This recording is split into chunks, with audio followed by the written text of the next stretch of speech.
Kanchipuram Vakula silks, నాణ్యత మా ప్రాధాన్యత. మదీనాగూడ, మియాపూర్, హైదరాబాద్ లో త్వరలో శుభారంభం.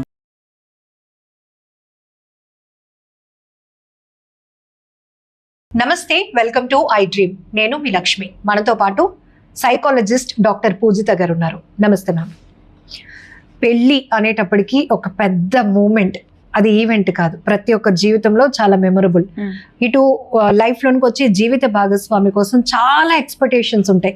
ఇంకా చూడగానే ఒకవేళ అందంగా ఒందిగ్గుగా ఉంటే గనక మా అబ్బాయి లైఫ్ సెటిల్ అయిపోయింది, మంచి అమ్మాయి వచ్చింది అని. లేకపోతే అల్లుడు కోసం మంచిగా ఉంటే గనక ఇలా అత్తమామ చాలా మంచిగా.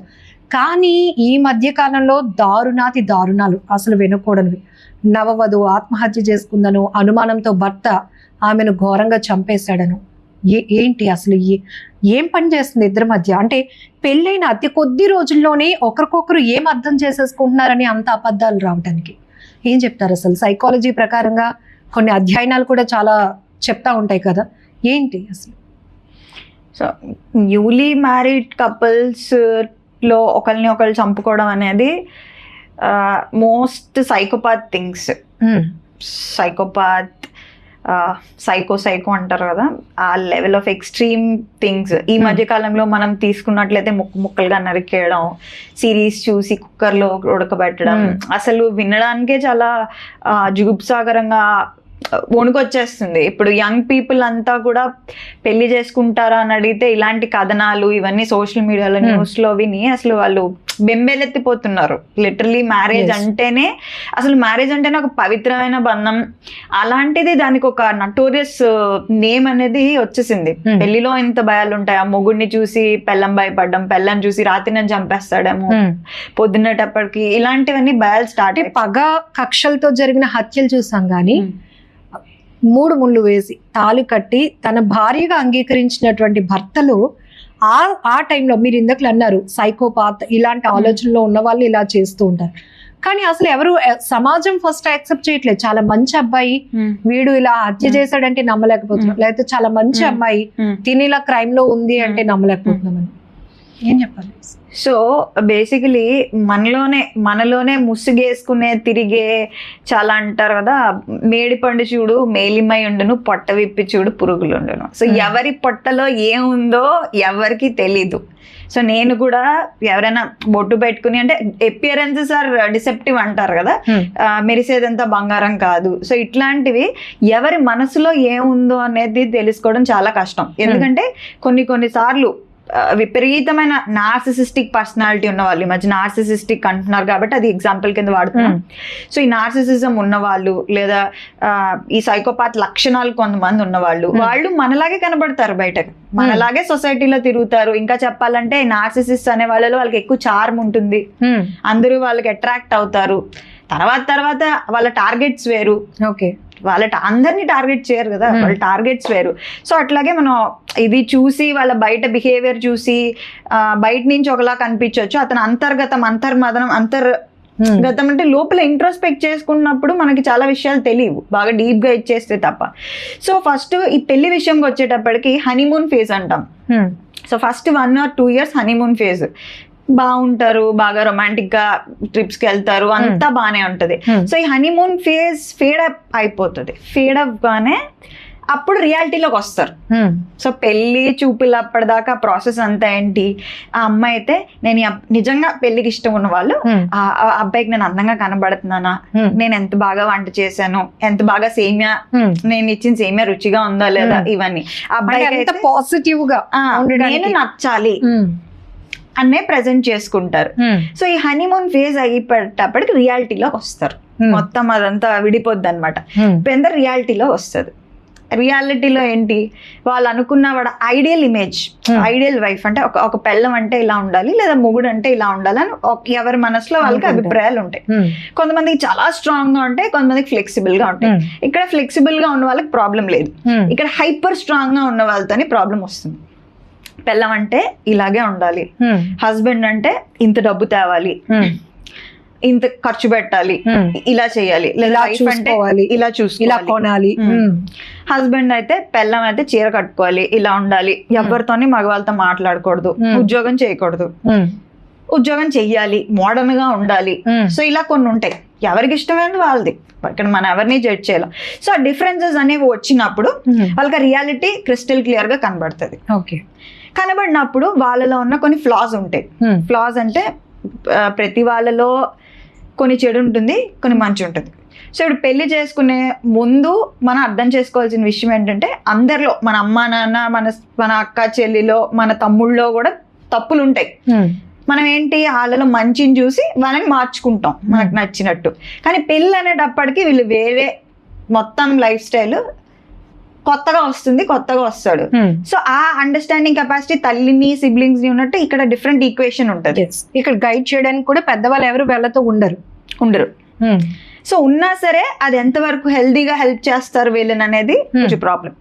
కోడల మీద రకరకాలు ఉంటాయి, అల్లుడి మీద రకరకాలు ఉంటాయి. సో అక్కడి నుంచి ప్రాబ్లమ్స్ వస్తాయి. దానికి తోడు ఫర్ ఎగ్జాంపుల్ హస్బెండ్ చీట్ చేస్తున్నాడు లేదా వైఫ్ చీట్ చేస్తుంది.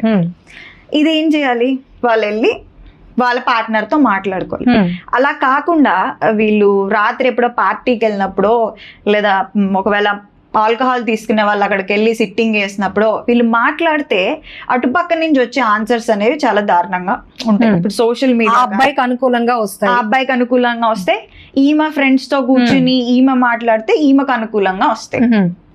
సో ఎవరి సర్కిల్స్ లో వాళ్ళకి. ఇప్పుడు ఎస్పెషలీ సోషల్ మీడియాలో నెట్ఫ్లిక్స్ తీసుకుందాం. మెయిన్ గా నెట్ఫ్లిక్స్ కానీ మన ఇలాంటి కొన్ని ఉన్నాయి కదా సిరీస్ అని వచ్చేవి. సో వీటిల్లో కూడా విపరీతమైన కొన్ని క్రైమ్ రిలేటెడ్ సిరీస్ ఉన్నాయి. నేను పర్టికులర్గా ఒక చైనీస్ వెబ్ సిరీస్ చూశాను కొంతకాలం క్రితం. అందులో ఇలాగే వాళ్ళ వైఫ్ చీట్ చేస్తూ ఉంటే ఆ అబ్బాయి ఏమి చేయడు, వైఫ్ని ఏమండు వదిలేస్తూ ఉంటాడు. ఎలా అంటే ఆమె కొనుక్కున్న కొత్త బట్టలు, ఆమె కొనుక్కున్న షాపింగ్ ఇవన్నీ చూసి ఆమెను స్పై చేస్తూ ఉంటాడు. అతను ఎవరో కూడా తెలుసు. ఆవిడతో వెళ్ళి డైరెక్ట్గా మాట్లాడు. ఏం చేస్తాడంటే కోరా, QUORA లేదా ఇంటర్నెట్లో ఇవి ఉంటాయి కొన్ని ఫార్మ్స్ లాంటివి, బ్లాగ్స్ లాంటివి. ఒక క్వశ్చన్ పోస్ట్ చేస్తారు.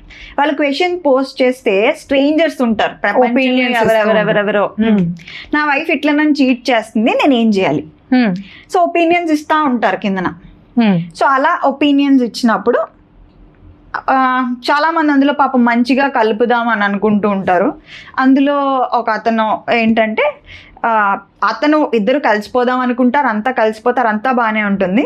సో లాస్ట్ లో ఏంటంటే అతను ఎవరో సమ్ స్ట్రేంజర్ ఇంటర్నెట్ లో, నువ్వు అలాంటి దాన్ని ఎలా క్షమిస్తావు అంటే అతను ఎంతో కనెక్ట్ అయిపోతాడు. ఒక అబ్బాయి చాలా సఫర్ అవుతున్నాడు వాళ్ళ వైఫ్ వల్ల, చాలా కనెక్ట్ అయిపోయి, ఎంత ఎమోషనల్ గా కనెక్ట్ అయిపోయా, అసలు ఎవరో సంబంధం లేని అప్పటిదాకా కలవని వ్యక్తి ఇలాంటి ఆడదాన్ని ఉంచకూడదు, ఇలాంటి ఆడవాళ్ళు ఉంటే సమాజం పాడైపోతుంది, ఈ ఆడదాన్ని చంపేస్తేనే ప్రపంచానికి ఒక లెసన్ వస్తుంది అని ఈమెను అటాక్ చేస్తాడు.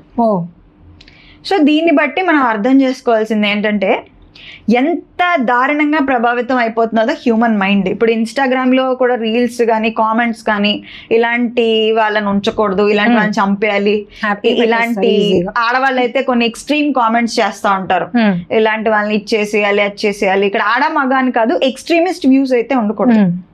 మిసోజినీ అంటే ఆడవాళ్ళని అసహించుకోవడం, ఇప్పుడు మగవాళ్ళని విపరీతంగా అసహించుకోవడం, ఇలా విపరీత ధోరణి అనేది ఎక్కువైపోతుంది. దీన్ని రేప్ చేయాలి, ఇలాంటి ధోని డాటర్కే కామెంట్స్ అంత దారుణంగా వస్తుంటే వాళ్ళు అసలు ఒక మాట అలా పెడుతున్నారు అంత సోషల్ మీడియాలో అంటే వాళ్ళ ఐడెంటిటీ తెలియదు ఫస్ట్.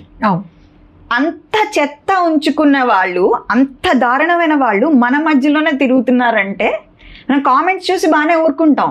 కానీ ఒక్కసారి కళ్ళు మూసుకుని మనం ఒక్కసారి ఆలోచించుకుంటే మీకే గుండెలో వణుకొస్తుంది. మనం కామెంట్స్ చూస్తున్నాం, బాగా ఎంజాయ్ చేస్తున్నాం, కానీ వాడి మెంటాలిటీ ఏంటి, అమ్మాయి మెంటాలిటీ ఏంటి, అసలు ఎలాంటి కామెంట్స్ పెట్టిందంటే దాని లోపల ఎంత ఉంది. మన నెక్స్ట్ డే ఆ అమ్మాయి ఎవరో తెలియదు మీకు ఐడెంటిటీ, నెక్స్ట్ డే మీ పక్కన బస్సులో కూర్చుంటది, మీ పక్కన ట్రైన్ లో కూర్చుంటది, మీ పక్కన ట్రైన్ లో కూర్చుంటాడు, తెలుస్తుందా మీకు? మీతో చాలా బాగా మాట్లాడతారు. సో అందుకనే మిమ్మల్ని మీరు సెట్ చేసుకోండి. అండ్ ఇలాంటివి చూసే ముందు ఇలాంటి ఒక నెగిటివ్ కాన్వర్జేషన్ కానీ ఇట్లాంటి నెగిటివ్గా ట్రిగ్గర్ చేసేవి కానీ ఎంతవరకు తీసుకోవాలో అంతవరకు తీసుకోండి. లాస్ట్కి మిగిలేది మీరు, మీ స్పౌజ్, మీ హస్బెండ్ ఆర్ వైఫ్, వాళ్ళందరూ బాగానే ఉంటారు ఫ్యామిలీస్తో, వాళ్ళకి ఏంటంటే ఇది ఒక ఎంటర్టైన్మెంట్. సో ఇక్కడ ఫైనల్గా కూడా మనం ఒకప్పుడు ఏదైనా సమస్య వస్తే అమ్మాయికి కానీ అబ్బాయికి కానీ వెళ్ళి నేరుగా కుదురుగా పేరెంట్స్కి చెప్పి ఇట్లా కొంచెం చెప్పండి, తను అంతగా తనని నేను కన్విన్స్ చేయలేకపోతున్నాను ఇది. బట్ ఇప్పుడు హైదరాబాద్లో జరిగిన రీసెంట్ ఒక కేసులో విషయంలో కూడా తను ఫ్రెండ్కి మెసేజ్ పెట్టింది, వీటితో నాకు సెట్ కావట్లేదు, నేను ఇక్కడ ఉండలేకపోతున్నాను. అంటే ఏం చేద్దామని థర్డ్ పర్సన్ వచ్చి జడ్జ్ చేయాలా వెళ్ళి? అంటే ఆమెకి ఎమోషనల్గా ఏదో ఉంది విషయం చెప్పుకోవాలని, వాళ్ళ హస్బెండ్ చెప్తే మేబీ అర్థం చేసుకోరనో, ఎవరు వాళ్ళ పేరెంట్స్కి చెప్తే టెన్షన్ పడతారనో మేబీ ఆవిడ కంఫర్ట్ కోసం చెప్పుకున్నట్లుంది. సో చెయ్యొచ్చు ఫ్రెండ్స్, కానీ ఎంతవరకు వాళ్ళని కాన్ఫిడెన్స్ లోకి తీసుకోవచ్చు అనేది వాళ్ళ తాలూకా నమ్మకం మీద దీని మీద ఆధారపడి ఉంటుంది. బట్ మీరు ఏం చేయాలి, మీ పార్ట్నర్కి ముందు చెప్పాలి. ఎందుకంటే ఈ ఫ్రెండ్ ఎవరైతే ఉన్నారో వాళ్ళకి బయాస్డ్ వ్యూస్ అంటాం, బయాస్డ్ వ్యూస్ అండ్ ఒపీనియన్స్ ఉంటాయి, ప్రీ కన్సీవ్డ్ నోషన్స్ ఉంటాయి. సో ఇవి ఏంటంటే బయాస్డ్ ఒపీనియన్స్ అంటే ఈ విధంగా మగాడు ఉంటే వాడు చెడ్డ, ఈ విధంగా మగాడు ఉంటే వాళ్ళు మంచి అని ఆల్రెడీ ఫార్మ్డ్ ఒపీనియన్స్ ఉంటాయి. లేదా ఈమె తాలూకా హస్బెండ్ తాలూకా బిహేవియర్ మీద ఆల్రెడీ ఒక ఒపీనియన్ ఉంటది. సో వాళ్ళ ఆలోచనలు వీళ్ళ మీద రుద్దుతారు మళ్ళీ.